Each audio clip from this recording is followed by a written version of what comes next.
let's take a look at our top selections for Dan Illman, Mike Beer. It's finally Southwest Saturday at Oaklawn Park, and we're going to kick off a 50-cent late pick 5 with graded stakes action. Let's throw up the field for the Razorback. We're going a mile and a 16th.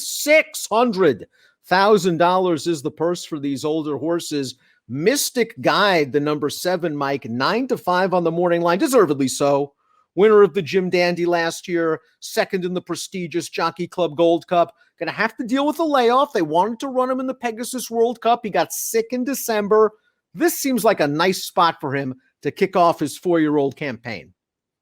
Yeah, I don't disagree. He's one of those horses, making his 4-year-old debut here. You can sort of expect improvement from him. And if he does, in fact, improve, he could be, one of the better handicap horses, going through 2021, Dan. I mean, he looked pretty good as a 3-year-old. We'll just see if he needs a race off the bench.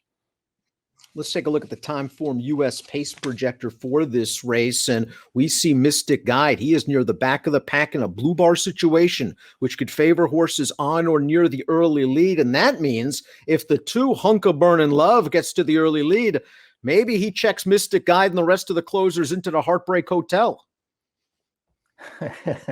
Well, that's a good one. We'll see. I mean, he does. I mean, it's hard to argue with that pace projector, Dan. He does look like the clear speed on paper.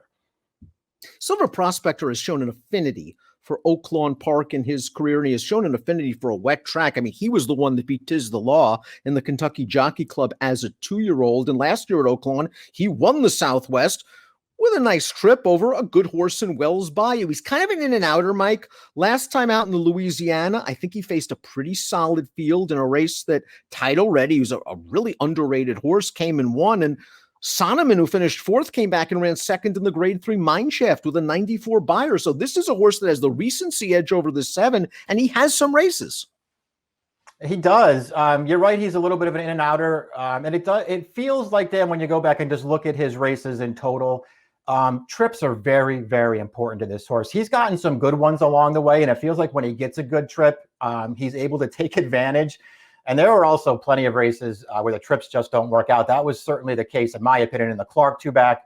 Not that he was going to win that day, but I mean, he just got hung out to dry from post 14. And I actually felt like didn't run a terrible race that day. Last time, there was just no pace for him to close into, but he held his position pretty well, I thought. He's got the rail in a race without much other speed. I feel like he could get close enough to maybe fall into the right spot here. I think it makes him at least a little bit interesting. Hunka Burnin' Love was reclaimed by Carl Broberg for $32,000 in April of last year. I believe he's won 8 of 10 on dirt since then for Broberg. He almost made it 9 for 11 in the 5th season last time out. Let's watch that race.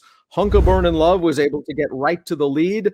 He's going to have to deal with a pretty solid horse, though. The Sharp Silver State, they're going to battle all the way down to the line. Hunka Burnin' Love just misses.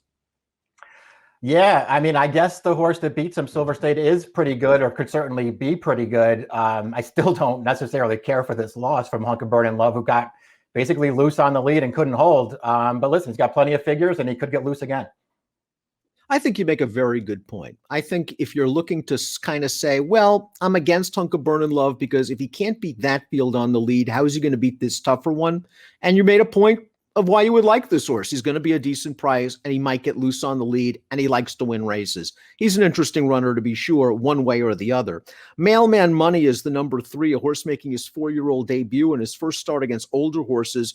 He last ran at Churchill Downs. He has a nice tactical gear, and the 3rd-place finisher from that race came back to run 2nd with an 87 buyer. Now, he has yet to reach the 90 buyer plateau, but he's so lightly raced, I wouldn't be surprised if he takes a big step forward first time out at 4.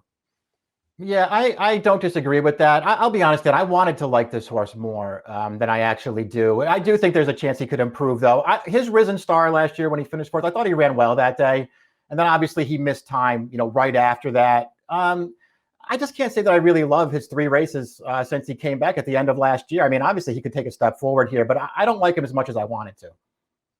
It's obvious that Owen Dale has talent. He's a multiple graded stakes winner. He was 3rd in the 2019 Preakness. He's banked $1.3 million, and he ran a fine 3rd in the Clark last time out in a race that produced a couple of next out winners where he must have been 7 wide turning into the stretch. I still don't know what distance is Owen Dale's best distance. I still don't know what running style is Owen Dale's best running style because we saw him up close in the Pimlico Special. We've seen him come from far back on occasion. I know that Brad Cox is a pretty good trainer. Let's throw up a formulator fact for Owen Dale, the number 4. Past 16 months, older dirt routers, 2 to 4 month layoff, graded stakes, 50%, 267. He gets them ready off the bench. He does. You got very specific there with that trainer staff. That's what Listen, he's formulator. He's going to be one of the favorites here. He can obviously win. You're right that his running style, maybe there's a chance he gets closer, Dan, but to me, he's a one-run closer. You go back and watch that Clark. Yeah, he came wide, but I thought all in all, he got a great trip in there. He looked like he was going to go right by in mid-stretch, and he just didn't get there. Maybe the 9 furlongs got to him. I'm not going to knock him. I think he's one of the horses to beat in here, but we'll see. I wouldn't take too short a price on him. Like him or not, the number 5 Rated R Superstar is a really, really cool horse. As a 2-year-old, he was 3rd in the Breeders' Futurity behind Brody's Cause and Exaggerator, Mike. He won the Carryback in 2016, and he's still winning races. I know it's for 50, but let's watch Rated R Superstar's most recent start, and he is truly a one-run closer on his best, and he doesn't mind a wet track. He splashes by all of these horses. It was nice to see him get back up to a 91 Beyer speed figure, but it just seems that the others in this race have an edge on Rated R Superstar. Yeah, this is a tough race for a horse like him, but you know what? His new connections dropped in 50,000 for him last time, so they're going to take a shot and try and get all their money back right here. He'll try and rally past this field late, Dan, but it doesn't feel like this race is going to set up great for him.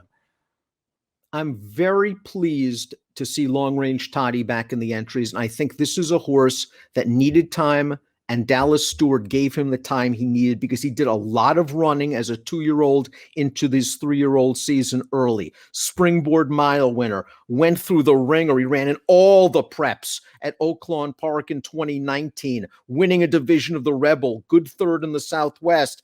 And then they had Derby fever with him. It didn't work out. Last year's campaign just never seemed to get started for one reason or another.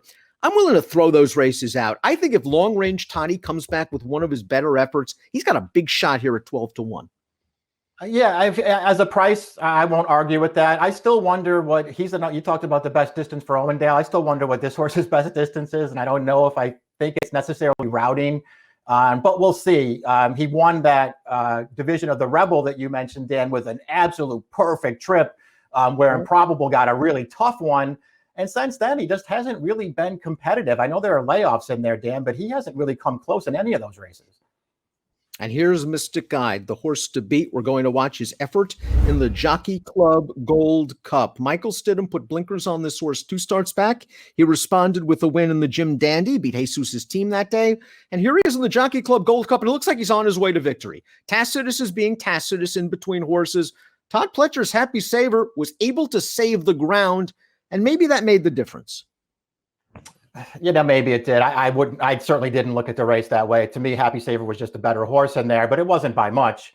Source, ran fine in that race. He ran fine in the Jim Dandy too. And I do feel like he has a lot of potential. I'll admit I'm not 100% sold on him yet. I think he still has a lot to prove, but I won't be surprised when he beats this field right off the layoff.